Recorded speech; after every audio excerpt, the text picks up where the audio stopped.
Okay, so today we will start on pendulums. The first thing that I will cover is what's called the simple pendulum.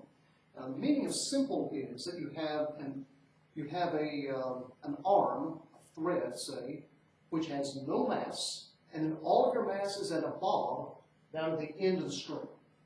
Here's the bob here. So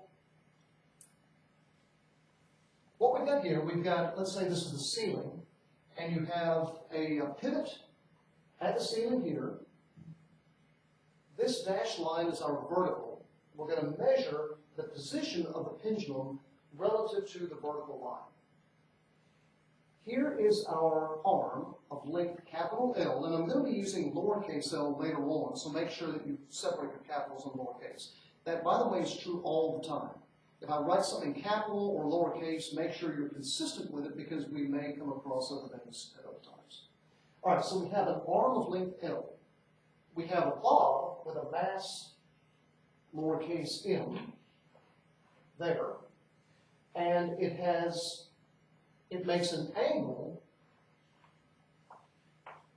with respect to the vertical of theta. Now, along the arc that it swings on, that I've drawn out here, our arc length away from vertical will be s, lowercase s. Okay, so what we can do is we can go right back to Newton's laws of motion from classical mechanics, and we can do everything from there. So let's take the forces acting on the bob. Now there are just two forces. If we can neglect the air resistance or whatever medium it's traveling through, like water or molasses, like I was saying earlier, if we can neglect that, treat it as if it's going in a vacuum, or that the drag forces are small, then we have two forces. We have the force of gravity, which acts straight down.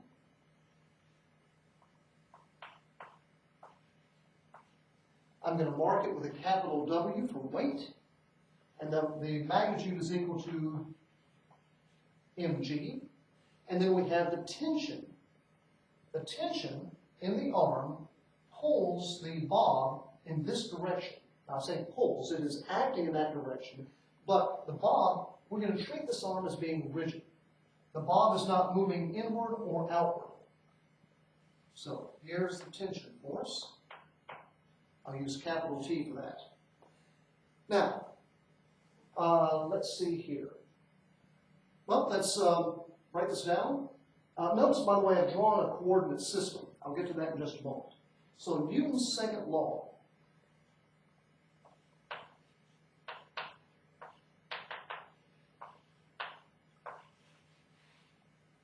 These kinds of classical mechanics problems, we generally start with Newton's second law, unless we're dealing with conservation of energy. Newton's second law says that the sum of the forces acting on the bob is equal to the bob's mass times its acceleration. So let's solve for what those forces are and the acceleration. Now, these are vectors. So we've got two axes, and if we've got two-dimensional motion, we have two axes that we can treat it with. X and Y are not really convenient because it's swinging around in an arc like this. And so the direction of its motion is always changing. A better way to do it is to break the motion down into a radial component. I've written R hat, where the circumflex accent, the hat symbol there, I use it for the axis markings often to distinguish it from like a radius vector. The hat symbol means a unit vector in that direction, and I can draw the axis that way. The radial direction, so that is pointing outward away from the pivot, and then a tangential direction, which I am drawing going towards the right in this case. But anyway, away from the vertical line here. So this is the positive tangential direction. Notice that the directions of these two axes change continuously as the bob moves. But we can still break it down into components along the radial and tangential directions all the time.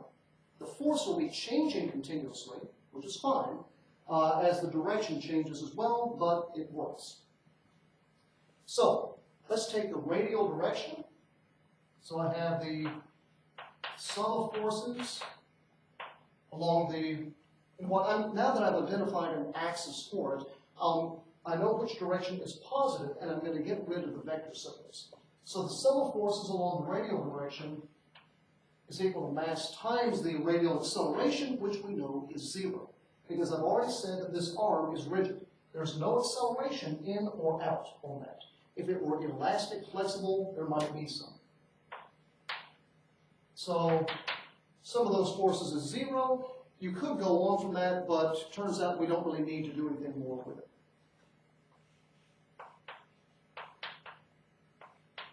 Let's take the tangential direction. Now, the tangential direction, we've got here, let's see, we have our two forces, the weight vector and the tension.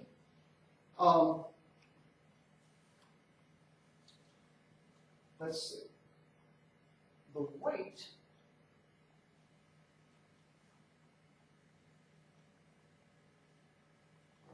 okay, just trying to remember what I was doing with this next. Notice that the tension force acts exactly along the radius line. It has no tangential component. That means that we can deal only with the weight, but not just with the weight vector itself, because it has some component in the tangential direction and some component in the radial direction. So, I don't have any colored chalk today, so I'll have to draw this in as I go. Okay, so there is the radial component, W sub r. I'll put a vector symbol over that. I'm not dealing with magnitudes just yet. And here's the tangential component. You might not be able to see that well. That's W sub t. Let me blow this up, make it bigger. So, if I've got this triangle here, now, the weight vector points straight down, and the radial axis points along the arm. So there's a triangle with theta there. So, let's see here how I want to do this. Okay.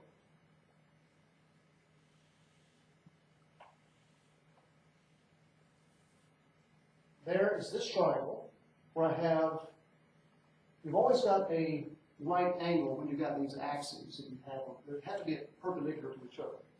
So, that's where the bob is there. The weight vector is straight down. Now I'm dealing only with magnitudes when I've got this on the triangle. Let's see, this here is the same as that, the tangential component. This one here is the radial component. Now, with a right triangle, we've got three sides. There's theta, the angle. So I have the side, I have the hypotenuse, which is the longest of the three.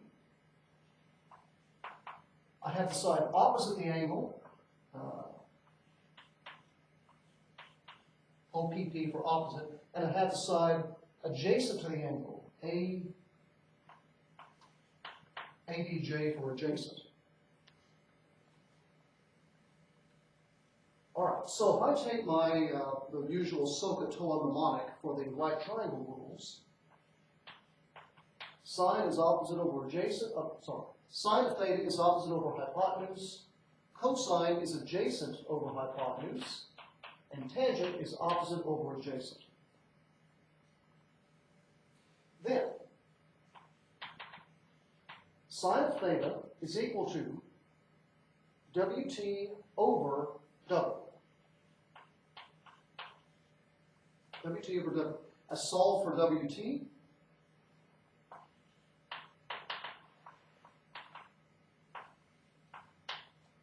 It's W sine theta. Also, let me take the cosine. That's equal to adjacent over hypotenuse, WR over W.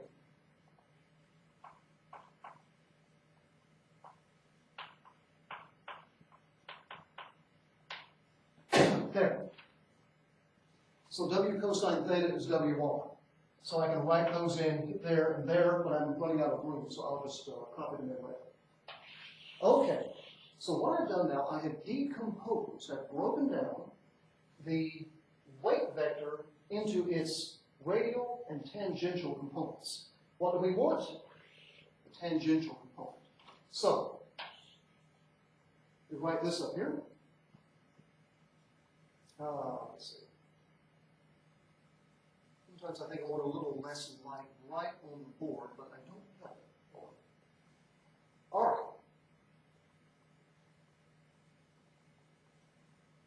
So, sum of forces in the tangential direction. WT is in the negative tangential direction, so we have negative WT equals MA sub T. Okay. WT is W sine theta.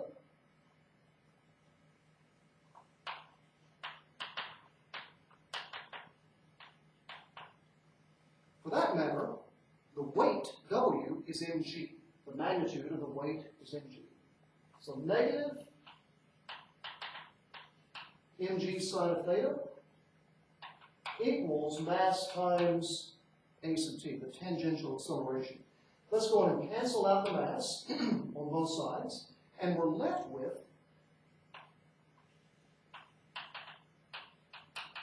the tangential acceleration is simply negative g sine of theta. This should look familiar from way back in the beginning of the first semester of physics, where you were learning about motion down an inclined plane. You always had that g sine of theta on there. Whenever you had a car sliding down an icy road and you had a coefficient of friction, you always have that g sine of theta coming up as well. So it comes up as, for the same reasons here, because you have that incline. Now, what we want to do, though, is find out the equation of motion, an equation for position as a function of time.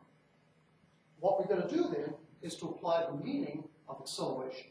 Acceleration is, the change in velocity over time. That's the derivative of velocity with respect to time. It is all, and since velocity is the change in position with respect to time, the derivative of position with respect to time, that means that the acceleration is the second derivative of position with respect to time. So, I put in here that, let's see, I have to make myself a little more. So I put in that A sub t is defined as the change in this, I say linear position, but I mean it's not an angular thing, even though it is on an arc. But a change in position s over time, so second derivative, d squared s by dt squared. I put that in for A sub t, and I come up with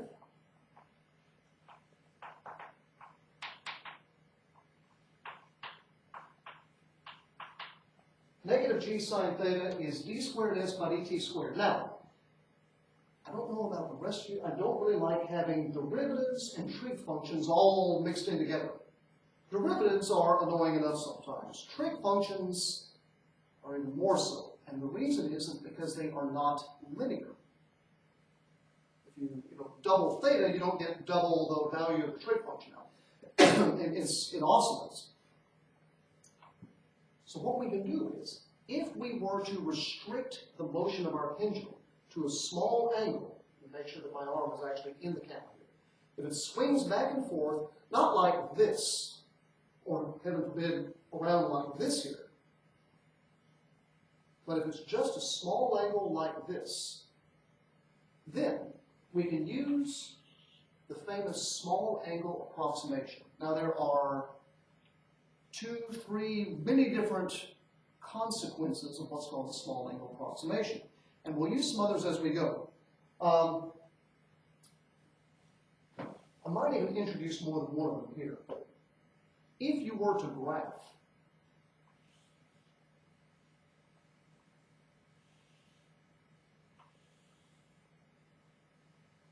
let's graph as a function of theta. Okay.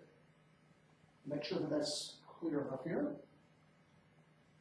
Okay, that's theta. As a function of theta, let's graph four things. First, let's graph theta.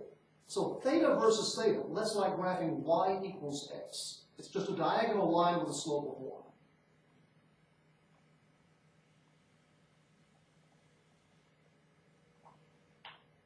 There.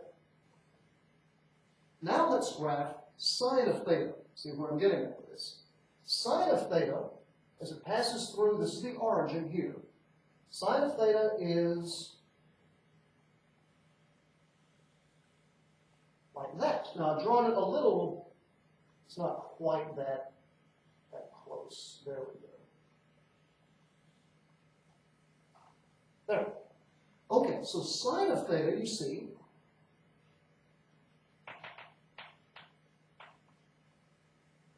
for regions that are close to the origin, meaning for regions that have very small, theta is very small compared to the full range of, angles, right? If theta, we would say, is much less than 1, I don't mean 1 degree. We're going to be measuring all of our angles when we deal with simple harmonic motion, with oscillations, waves. All of our angles are not going to be measured in degrees, but in radians, a dimensionless number. So, when I say theta, I don't mean how many degrees of theta, I mean how many radians. So, for a short way around the origin, say between those two lines there, if theta is much less than 1, is our usual way of putting it, sine theta and theta look pretty much the same as functions. Furthermore, the tangent of theta, we don't need this yet, but we're going to use it in the next chapter. Tangent of theta will look, let's see, something like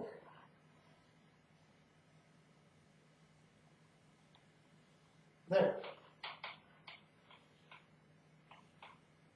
Tangent of theta and sine of theta and theta all look about the same for regions close to the origin. One last thing. Cosine of theta doesn't. Cosine of theta is out of phase with the sine of theta by 90 degrees, which means pi over 2 radians. So cosine of theta looks like, let's see.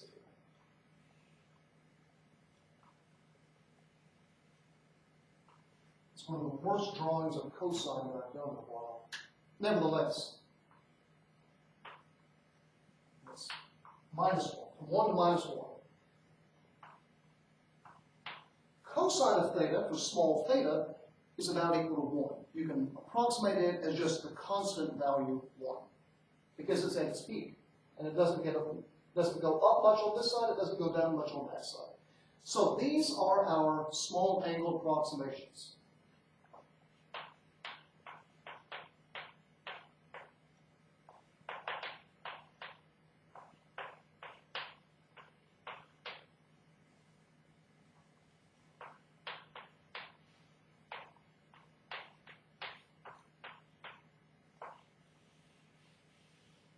Small angle approximation. For theta, this means the minus sign, less than sign means much less than. For theta, much less than 1, yeah, if you keep it within about 10 degrees of 0, that works out fairly well. You've always got your results. Then, the sine of theta is about equal to the tangent of theta and is about equal to theta itself, measured in radians, while the cosine of theta is about equal to 1. Small angle approximations.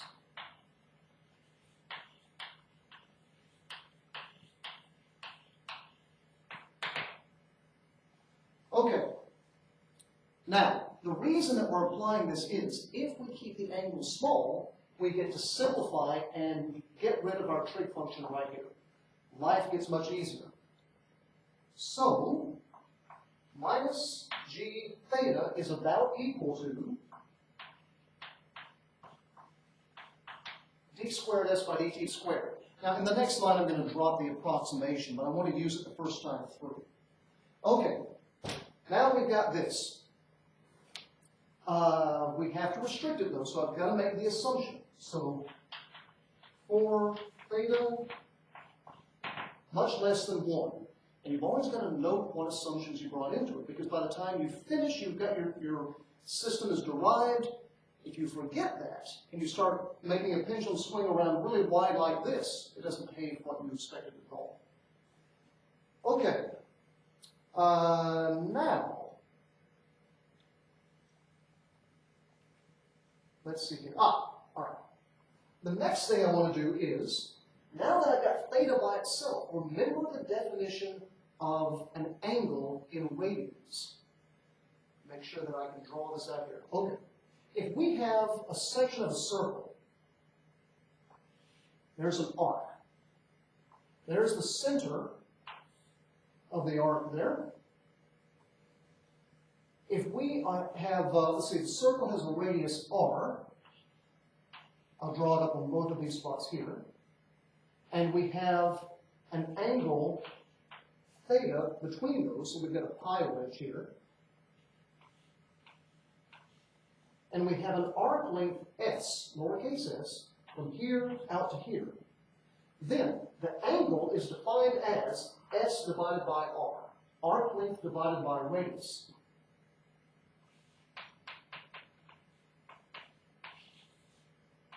Again, this is from the first semester of physics. And remember, this is dimensionless because we divide arc length in meters divided by radius in meters. The dimensions, the units themselves cancel out, and we have a dimensionless ratio, which is really in radians. I've always thought it's a strange concept that radians do measure angle, but they are dimensionless. So in some sense, all angles are dimensionless, even degrees for that matter, even though degrees are a unit. Put it out of your mind for now. All right, so if I've got theta is s over r, let me sub that in for theta here. So I've got minus g. Let me see here. What is, in this case, my arc length is s. I've got that here.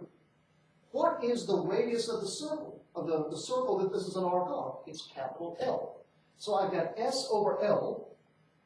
So minus g. I'll put s over L in parentheses because it's a dimensionless ratio. It's nice to keep them together. Equals d squared s by dt squared. And that is our equation of motion. I don't know, does it feel complete? Well, to get anything useful out of it, we've got to find some function where we can put in, where we can have arc position s vary as a function of time. So s will not just be a number, 1.5 meters away from the bottom there. It'll be a function of time. S equals blah, blah, blah, blah, blah, t. T is in there somewhere. So that's what we're going to do next thing. I think I can go ahead and just write this up. Yeah. Because at the end of the last lesson, we had gone over when we get this second order differential equation, that's what this is. We have the second derivative of s, whatever function we use for that, gives us back s times other stuff, negative g over L. Let me erase this small angle approximation thing. And right here then,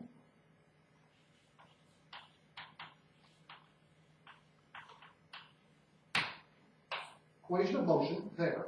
So what solutions do we get for that equation of motion?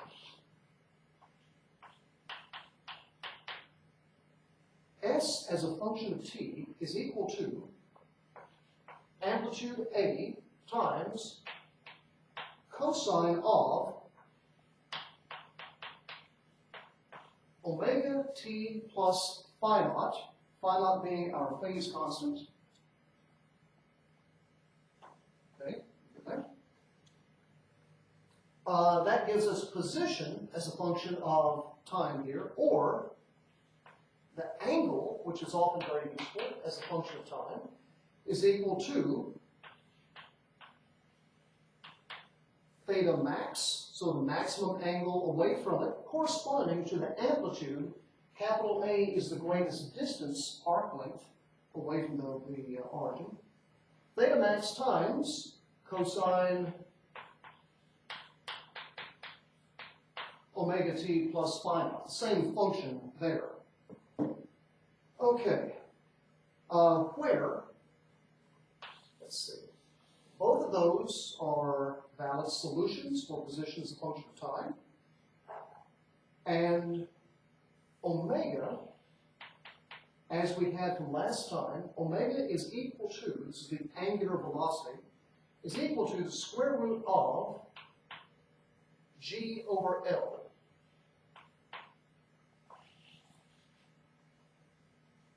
Actually, I don't know if we had it specified last time. Here we've got a physical application of what we did more abstractly before. And in this case, you could do the math, you could solve it and find out square root of g over L. And that goes in here and there. So the angular frequency. Now, remember, omega is also equal to 2 pi times the plane of the frequency, and the frequency is equal to 1 over the period, capital T. So if you recall those, then that means that the frequency with which it beats out its swing depends only on gravitational acceleration and the length of the arm. Now, if you are on the surface of the Earth, where g is pretty much the same everywhere, then all it depends on is the length of the arm. This is something that Galileo Galilei had noticed back in the early 1600s. It doesn't depend on the mass of the ball. And it had an interesting way of showing that. If you took a pendulum with a bob here that you could have in 2 halves of a sphere, some mass there, attached to the string, swinging together like this.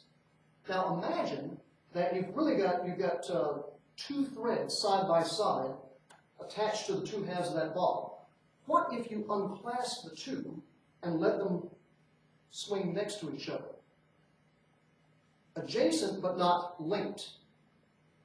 If the period of the swing depended on the mass, all of a sudden you have 2 pendulums, each with half the mass. If a lower mass meant a shorter period, then all of a sudden, just by separating a little pin linking them, they would start swinging twice as fast or whatever. And clearly that doesn't happen. And you've got an instinctive feel that it doesn't happen, even though instinctively you think it depends on the mass. Just, it doesn't. Again, as long as we have it restricted to small angles. So, another consequence of this is that for a given length of an arm, you can measure the local value of g, which really does change from place to place by very tiny amounts on the surface of the Earth. For that matter, it's very different on the Earth versus on the Moon or Mars or wherever. So a pendulum can be used to measure the gravitational acceleration visually. And it has been used that way too. Okay, let's see. Oh, and phi naught, the phase angle here, is the phase constant. It's the initial angle when you start the whole thing moving.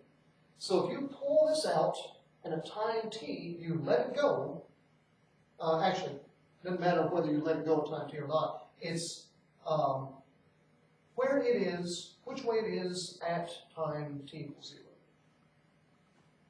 0. Okay, and you get simple harmonic motion out of this as long as you keep that angle small. If you go to a large angle, you no longer have a simple harmonic motion. It's still an oscillation, but the period will not be a simple function like square root of g over L anymore. Period won't depend only on those. It'll depend also on how far out it goes on that amplitude.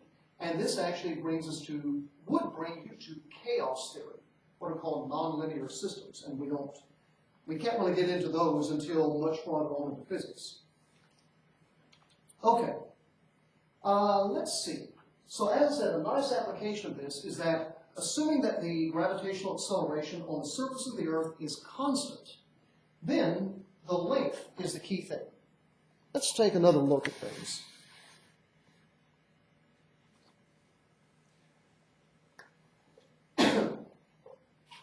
Thomas Jefferson had early on in the days of the Republic proposed an American standard of length based on the swinging of a pendulum with a period of 1 second. This, his idea was that this would allow anybody to have a standard, it turns out to be close to a foot, but a standard ruler that you don't have to go and measure based on some standard kept at the National Institutes of the Bureau of Standards in DC. You could actually calculate it yourself, anywhere in America or anywhere in the world. So how long was Jefferson's proposed standard length?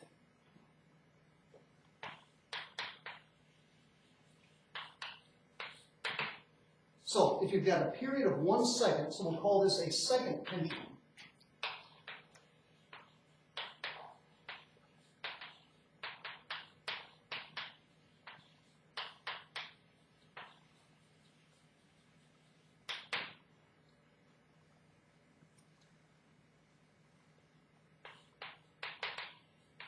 So given the period t equals 1 second,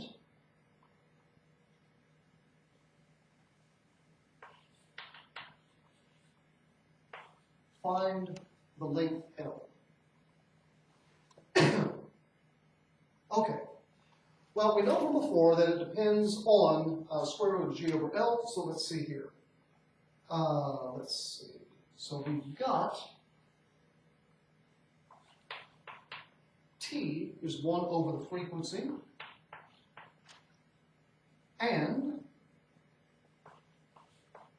frequency is omega over 2 pi. We normally write this as omega equals 2 pi f, but I'm writing it in terms of what frequency is.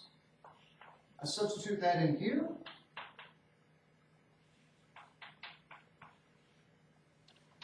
Period is 2 pi over omega. I also know that omega is the square root of g over L.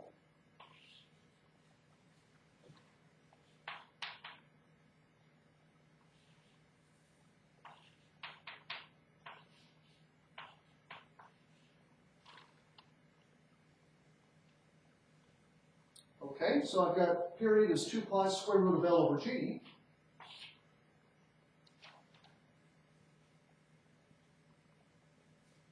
Now, I want to solve for the length L.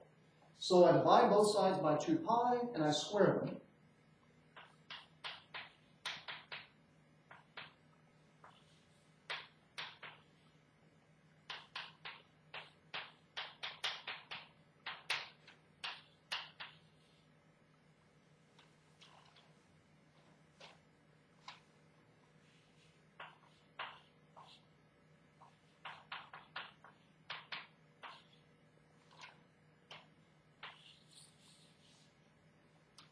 So the length is gravitational acceleration times period squared over 4 pi squared. This is not, I boxed it in, but that's because it's the conclusion before we sub numbers in, not because it's something you need to memorize. You just derive these things when you need them. Okay, given that then, now we plug numbers in. So we have, I'll rewrite this, L is g t squared over 4 pi squared. T is 1 second. I'm going to assume infinite precision here. And g is 9.80 meters per second squared. When I put those numbers in,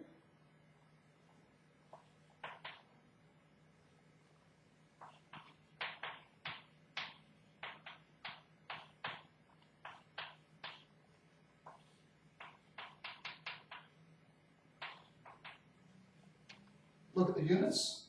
I've got, let's see here. That's squared there. Got to make sure about that. So I've got second squared divided by second squared. Those cancel. I'm left only with meters, which is good. And I get 0.248 meters. So almost exactly 1/4 of a meter, which in our American Standard Units gives us 9.76 inches. So we've got almost exactly 10 inches long for a 1-second pendulum, which is a nice round number for this. Okay. I will say, and I won't write it up on the board as an example, but this is a nice homework or test question. If you wanted to measure the gravitational acceleration on the moon, which, since you know Newton's law of gravity, would also get you the mass of the moon. If you know its radius, and you know you make some, let's see, you can find then the, right. If you know the radius and you know the distance from the center, you'd be able to get the mass if you knew the acceleration of the surface. So how would you measure that? Well, it turns out that there was an engineer or a physicist, I forget who had done this just watching TV back in the 1960s when we did the first moon landings. This is something that my freshman physics professor had told us about. And he was watching as the astronauts were walking around on the moon, and they had a lanyard on their tool belts. And so there were some tools that were swinging back and forth like this off of them. So the guy watching TV, being a physicist or trained in physics, had estimated, based on took a ruler to his own side there, estimated how long those objects were, and measured with a stopwatch the period of the swing, and was able to calculate G on the moon. And was able to get it pretty right as well. But you know what? You can't do it from this just yet, can you? Because we made the assumption at the beginning that the pendulum, the simple pendulum, had all of its mass at the bottom, down at the bottom, and that the arm was completely massless. Now, if you've got a hammer, it's not at all true. You've got mass distributed along the entire length. Substantial amount of mass there. So next we've got to go to what's called the physical pendulum, where you can get to that.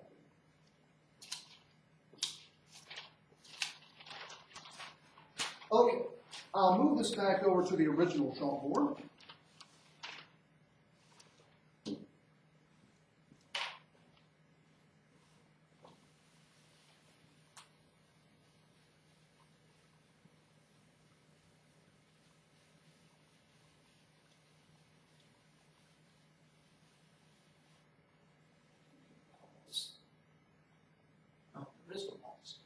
Could you get me a wet paper towel back in the corner? Couple of them would be good.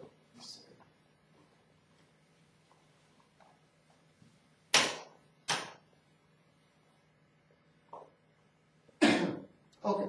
Meanwhile, I've assigned one of the students to go and get a wet paper towel because we don't have any in here, and I can't pause the recording. But this is a bad chalkboard. It's got too much light right over it, and then it's got too much chalk dust on it.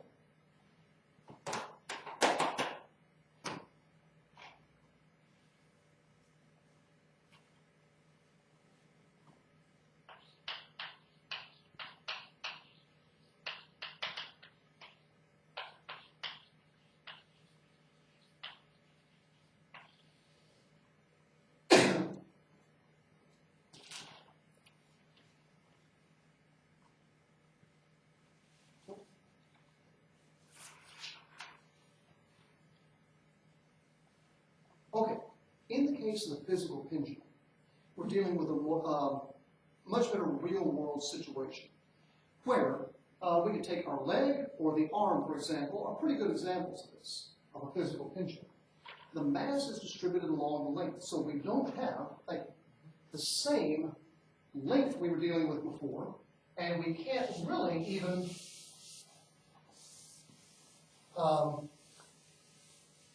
it's not as convenient to put the forces in the way that we did before. I have no idea if this is going to make it better or worse. Might wind up with like the Starbucks wet chalk way of writing on it, which looks pretty good, but it takes a while to erase.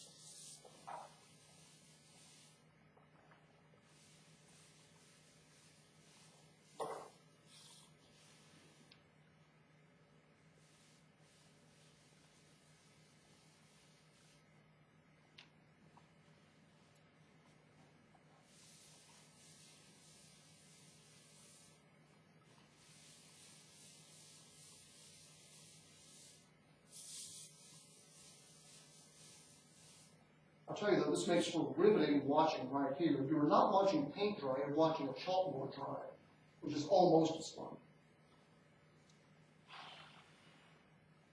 And it's going to come back to the same off-white color that it started off with. Thanks though. Okay, the physical pendulum. Let's take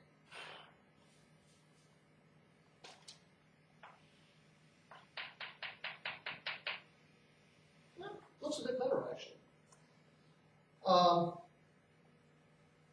Let's see, I don't actually want a pivot to start on the ceiling there, because we might have some of the material off beyond the pivot even.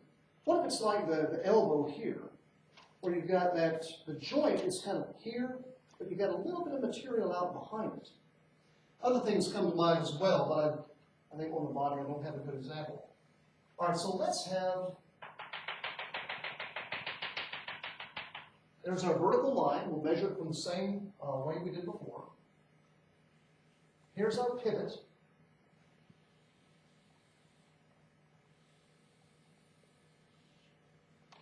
And there's our, whatever it is, our physical pendulum. Now, it may have its mass distributed in different ways. For the moment, I'll assume that it's a uniform rod, a constant diameter, constant density all the way through. If it's something else, there's a place where we can plug that in. So let's see. Pivot here. Let's mark the center of mass. In this case, it should be right in the middle on it.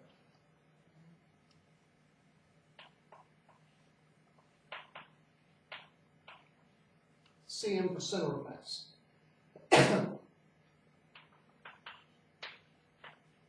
Radial axis, as before. And we have an angle that it makes here. Theta, just as before.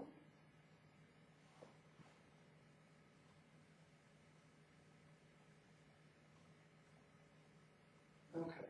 Now, look at my notes. I'm doing this a slightly different way than the book does. Bear. The book puts in here what's called the moment arm, and does this. It's going to involve torque, and I'm still going to involve torque, but I think that I can do it in a slightly less complicated way. We do need to know the distance, lowercase l, from the pivot to the center of mass. That's important. Okay.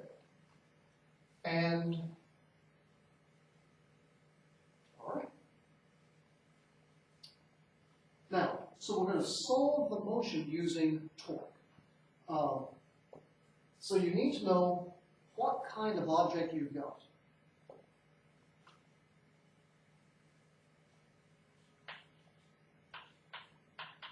This is Newton's second law in torque form.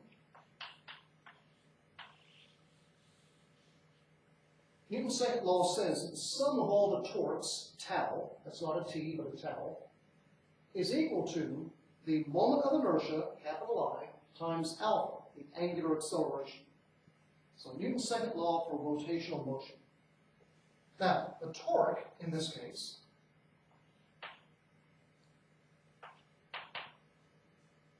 in the general sense, torque is defined as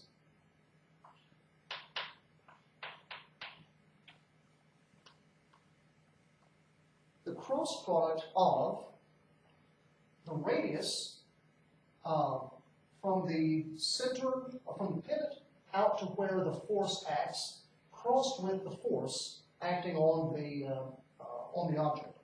Our force here is the weight again.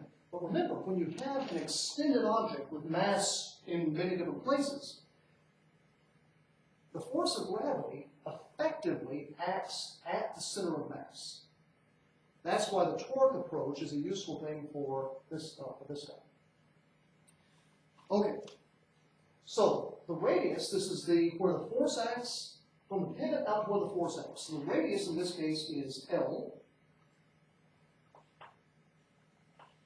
The magnitude, whenever you have these, let's see here, the magnitude is going to be RF times the sine of theta. We've gotten rid of the vector symbols now.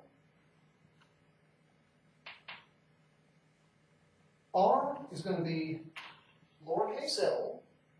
The force is, let's see here, weight times the sine of theta, so we've got mg sine of theta. I'm using capital M.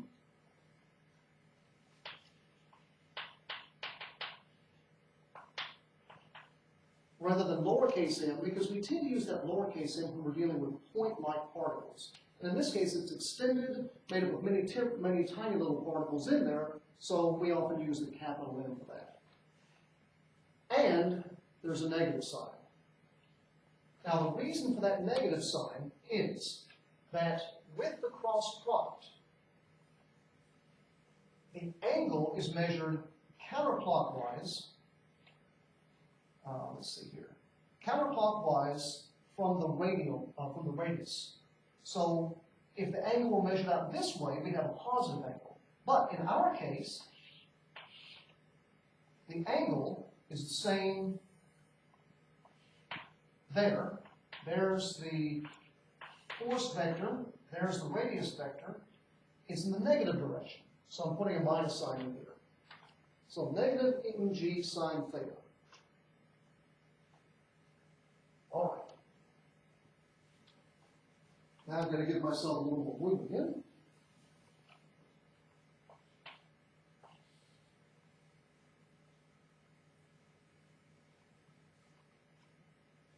Okay, so I substitute that in for the sum of all the torques. There's only one torque acting.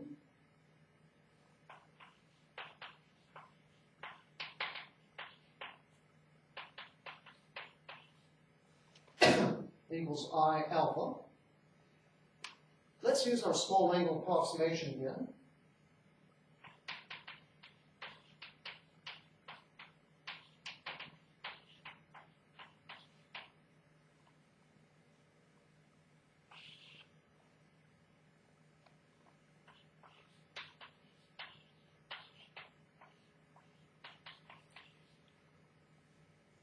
Okay.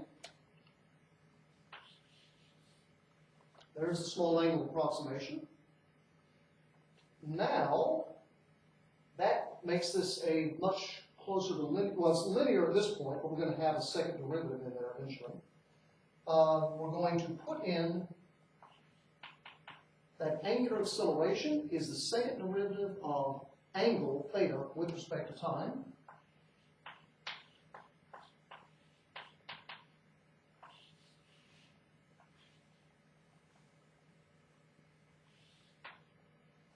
All right, and I'm going to group these a little differently. I want to group all of this stuff and that. I'll divide both sides by capital I, the moment of inertia, and I'll be left with something times theta is equal to the second derivative of theta. And that gives me negative mgl over capital I times theta is equal to d squared theta by dt squared.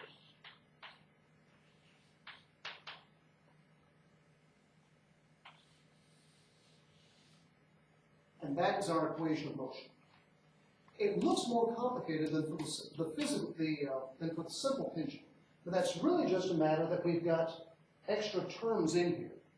it's still negative something times theta, or position, is equal to the second derivative of position with respect to time. So there's the equation of motion, and that means that once again we've got, we rewrite this here.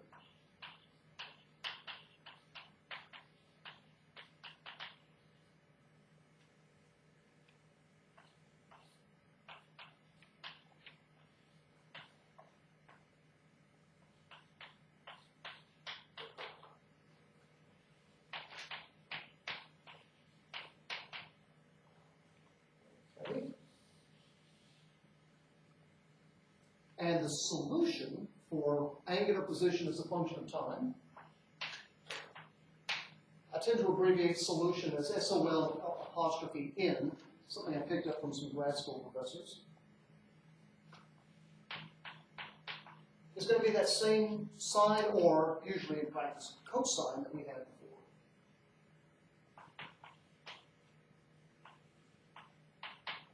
Theta max is the angular amplitude, the maximum angle, times cosine of omega t plus phi naught. Well, phi naught is really theta naught, the initial angle theta here, but we're keeping it in terms of that phi that is called.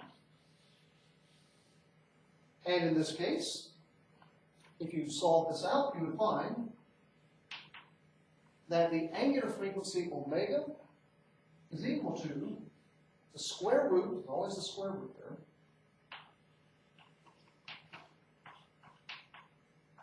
of mgl over the moment of inertia I. Now notice in this case, it looks like your angular frequency, and therefore your frequency, and therefore your period, do depend on the mass. It's right there. But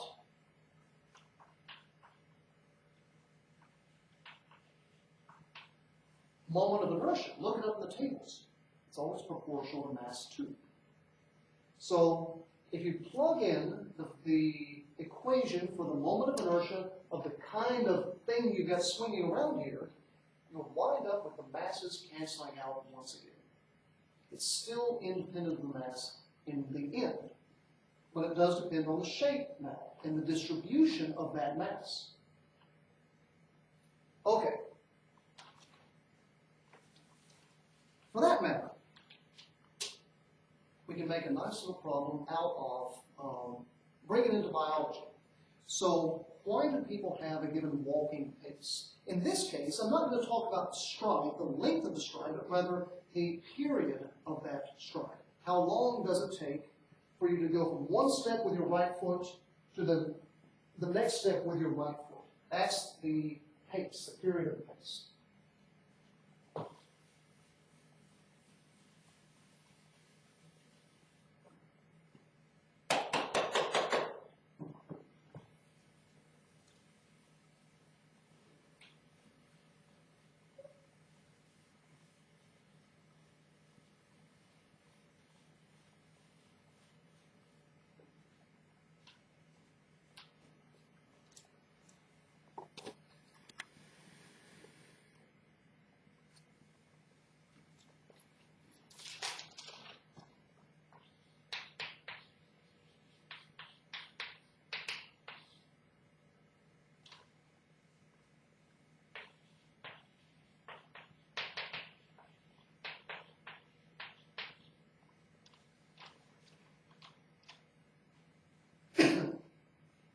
Let's take the leg as being a physical pendulum.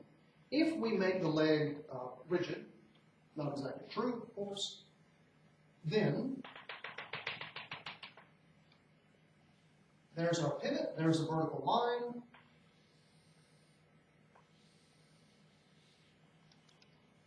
and there's a horribly misshapen foot. So let's say that the center of mass is more or less right there. We are going to badly approximate the leg as being a uniform rod, constant diameter and constant density along the length there. Obviously not really true, but it's an approximation which will give us something rough at least. So if we have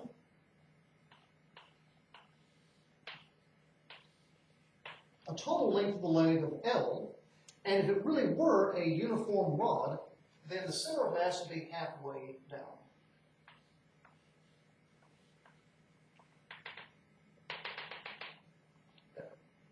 Actually, that should, well, we'll make it that the pivot is right up at the pivot. Okay. And there's the angle theta once again. So, let's say, if you've got a leg that's 9/10 of a meter long, what is the period of a complete pace?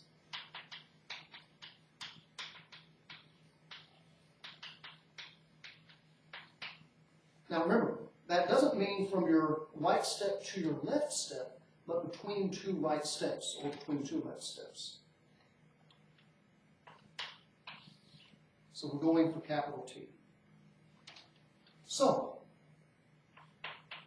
recall, period is 1 over the frequency, and frequency is equal to omega over 2 pi, and omega, we just found, is equal to the square root of mg lowercase l over moment of inertia capital R. Three things there. That goes in here, that goes in there. When I put all of that together, I wind up with, I'll let you do the algebra, period is 2 pi times the square root of moment of inertia capital I over mg lowercase l, where lowercase l is half of the total length capital L. Okay. I've also got to find what the moment of inertia is. You can look this up in the tables and print it in the book always. If we've got a uniform rod of length capital L, then, because it's not really that, I'm writing approximately equal to, and even that's iffy, but 1/3 m capital L squared. I put that in for I. Now, I've got it in terms of the total length. Let's put that in terms of total length. That's going to be capital L over 2. Let's see. I shouldn't even see that.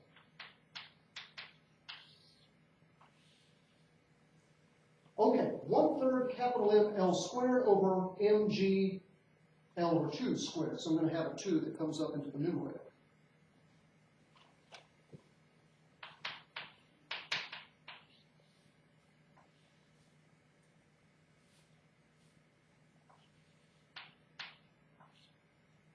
The 1/3, I've got a 3 in the denominator.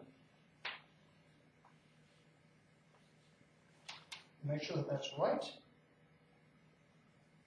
So that was M, capital L over 2, so I put that 2 up at the top. 1/3, the 3 is down bottom. That was right. Masses cancel. One factor of capital L up here cancels, and that one cancels. Yes.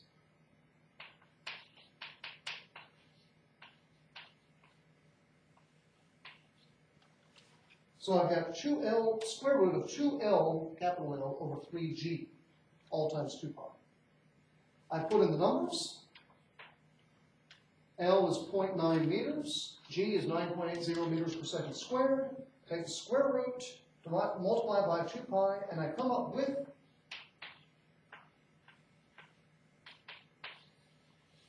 1.6 seconds. Why is that even remotely interesting? I mean, are we really standing here with the legs swinging back and forth like this here? We're not. When we're walking, we're using muscles. We're also not walking stiff leg like this. But to an approximation, and we tend to wave our hands around a bit and cover up the details, but to an approximation, this gives us a way of looking at the natural pace of a person depending on how big he is. The mass doesn't really matter much. But you see, although you do use your muscles when you're walking, you use your muscles less if they're not having to force the leg forward and force it back each time you step. The most comfortable way is for the leg simply to swing forward, and your body goes onto it there. Now your other leg is swinging forward at that point, like that. So as this leg is on the ground in contact with it, the body's moving in a way that the next leg is swinging forward, and so the leg that's touching the ground is moved relative to your torso backwards at the same speed that the other leg is moving forwards. It's as if it were swinging freely, even though it's touching the ground. And if you do it in the most relaxed way, you're using your muscles the least. So the way of walking that takes the least effort is to treat the leg pretty close to being a freely swinging physical pendulum. And that's why you may have noticed if you're walking with other people, if they've got, notice again, mass cancels out. G is in here, but G is the same for everybody. It goes as the square root of L and times other stuff. If you're walking with people who are taller than you are, so the legs are longer, or shorter, or for that matter, a dog, it takes a little more effort to keep in pace with them. Because, and of course the stride is also going to depend on, that's going to depend on amplitude of that as well. It's somewhat a different matter, but the paces are different. Everybody's got this slightly different natural walking pace. And so if you're trying to keep up with somebody who's got a longer stride and a longer swing there than you do, you're doing a lot of little steps like this while they're just sort of swinging lazily back there. And the dog, meanwhile, is got the legs going around like this. This is all what it comes from, right there. Okay. This takes us through the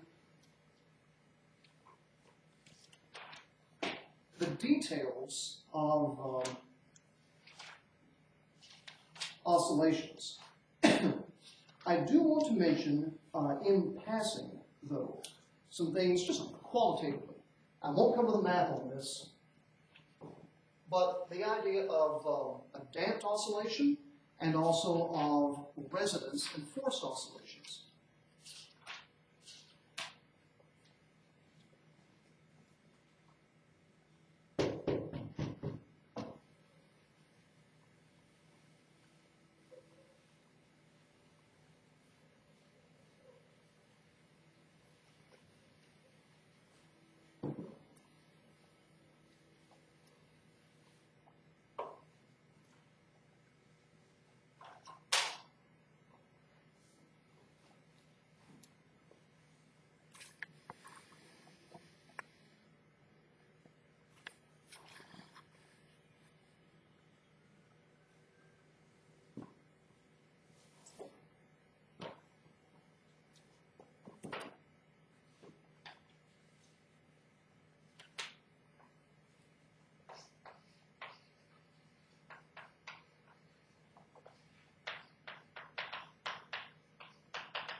All right, so far, whether we've dealt with the simple pendulum or the physical pendulum, different layers of simplification of a real life, we've still been assuming that there are no other forces aside from the tension, holding the mass up to towards the pivot, and the weight. We've dealt with no drag forces, but in reality, unless we're in a perfect vacuum, and you're never, even in outer space, you're never in a perfect vacuum, there are always drag forces. For that matter, there's going to be friction on the pivot. Can't go around that. So, what is the effect of that? Well, imagine that you've got the pendulum swinging, we're used to a grandfather clock with a pendulum, which seems to swing pretty freely. The air resistance is very small. Drag force, the speed this is moving, and really grandfather clocks have a period that might be a second, 2 seconds for some real long ones, or half a second, say. It's moving so slowly then that your drag forces are proportional to velocity squared. It's tiny. What if it were in water? Now you can easily imagine setting up a demonstration where a pendulum is in a basin of water. And what it's going to do is it's going to swing back and forth, but the drag forces, if you're not pushing the pendulum from above, the drag forces are quickly going to sap energy out of the system. Drag forces are frictional forces. They are non-conservative forces. They take energy away from the system. It's not lost to the universe. It just goes out into space, given off as heat, as vibration, sound waves, whatever. And so the pendulum has less energy. So if we look at the amplitude over time, the displacement with respect to, we could draw it with respect to S or X. I'll keep it general. I'll just put it as X. If we have a spring moving back and forth like this, where X is your position here, and it's got friction with respect to the table, or it's in a jar of molasses or whatever,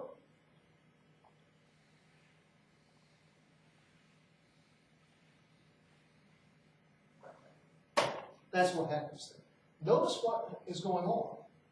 The period can stay the same, but the amplitude is decreasing over time.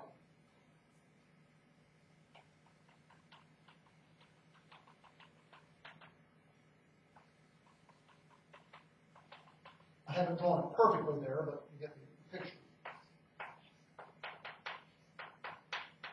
So the amplitude is now a function of time, because we have this resistance.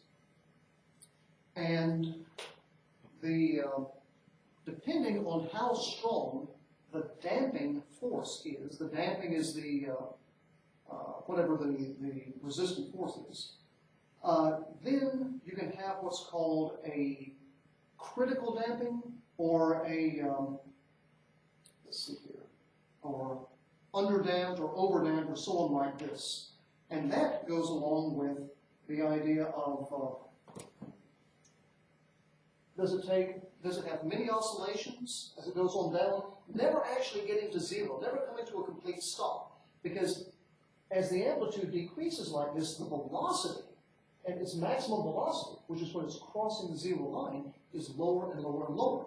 But because the drag force, the damping force, depends on that velocity, usually it's velocity squared, but maybe other things, then the drag force, the damping force, gets lower as well. So it loses energy less quickly out here, and it could just keep going forever.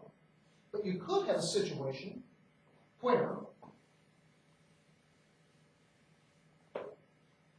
you've got a very thick material, like I say, like molasses.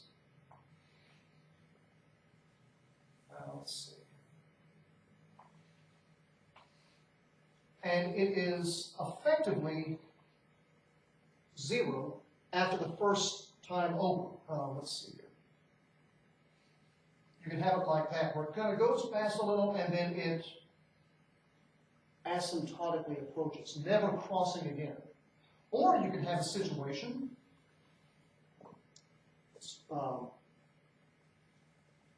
this book doesn't get into the details, but there's what's called the critically damped situation.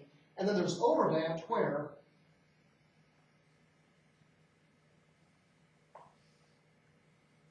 it never even crosses the zero line. Let me see, in practice, something like molasses is likely to get you this overdamped situation, where it's not going to swing back and forth even once. It's just going to seep towards the bottom. Critically damped, you've got to have at least a crossing there, and then it seeps back. And underdamped, you get many crossings like this, gradually of lower and lower amplitude, generally with an exponential decay kind of situation on the amplitude. All right, so that's a damped pendulum, and those are useful things. For example, if you want to use a pendulum to measure acceleration of a car, for example, let's say you've got a, when I say a pendulum, I don't mean you set it swinging, but let's say you're in a car, and you hang a ball from a string from the ceiling of the car. And you can measure the acceleration of the car by how far back. You're driving this way, you step on the gas, you're going forward like this, what's going to happen to the ball? It's going to be swinging out this way as you accelerate. If you're at a constant acceleration, the ball wants to be held at a constant angle there. So you can measure the angle that the ball is held by. That gives you the acceleration. This is actually brought up in the first semester of physics. But there's a problem. If you just got a ball hanging on the string there, and you floor it like this, your acceleration is changing. You're initially at rest, you floor it, it's called the jerk, the time rate of change of the acceleration. And so the forces are constantly changing on that ball, and it's going to be swinging around like this. Well, what is it's doing like this here? Maybe you then get up to speed and it swings back and forth for a while like that. What angle can you even measure? Put it in a tub of water. Even better, now you've got an open tub of water in your car, but bear with it. The water will dampen the oscillations. Depending on the kind of ball you've got. So maybe it's underdamped, and but it will eventually settle onto a proper angle there if you aren't changing the forces much with respect to the period over the course of one of those oscillation periods. If you try putting molasses or honey in there, it's too viscous, and you don't get, it would take too long for it to settle to the correct angle there. So you've got the overdamped, underdamped. You really would like to have that kind of a thing critically damped, having a thick enough material, or design the shape of the pendulum bob such that if the drag forces are large enough, even in water, that it's critically damped. Oils, things like this could work as well, and they actually use those. Okay, so one last one. And I won't go into the details on this either. I mean, not quantitative details. And that is called driven oscillations, or force. Why does the pendulum on the grandfather clock keep swinging? It does have those damping forces after all. It does it because there is a constant tick applied to it by the spring. The reason it ticks is because the force being applied to it is changing direction with a little escape mechanism right here. And you're hearing the teeth clicking back and forth to push it this way and then to push it this way. If you've got a kid on a swing and you're trying to get them up to speed, when do you apply that force? You're applying the force periodically. Okay? You don't apply it continuously. You're trying to run along with them and then run back like this here. And you don't just give them one shove and then they kind of go off and it swings back down. To keep them moving, because there are these frictional forces on it. You want to push when the pendulum bob is moving in the same direction each time. Might be at the, when they get all the way back like this, that's convenient when you are pushing a kid on the swing, because otherwise they smack you in the face. If you're with a pendulum, you might apply it when it is crossing the center line like this. You get the kick that way and a kick this way, or really with the grandfather clock, I mean. With a grandfather clock, you're applying the force almost continuously this way, and then almost continuously this way, but a constant force. Nevertheless, these driven oscillations apply the force periodically in the same direction and over the same period as this natural swinging period of that pendulum. Or if it's a mass on the end of the spring, same deal. You will increase the amplitude if your driving force is able to overcome the damping, or it will keep it at the same amplitude if it's exactly matched to add just enough energy to overcome whatever's sapped out through damping. Or if there's little or no damping, or if you've got a greater force, you will increase the amplitude over time. Now, you've got to do it where you are adding to the energy. So let's say that the pendulum is crossing to the center line, it has no potential energy, all kinetic, and it's moving this way. If you add the force, pushing it in the same direction it's already going, you add energy into it. But if you apply the force in the opposite direction, what happens? Sorry, I was... No. It loses energy, right? Yeah. If you're trying to slow a kid down on a swing, that's what you would do. They're coming by this way, you push the other way. Or they're coming out like that and you give a shove before they get all the way out. So you do that a few times and you would lose it out there. So that's Well, that anyway shows you how you add energy into the system. And that is enough for the chapter on oscillations.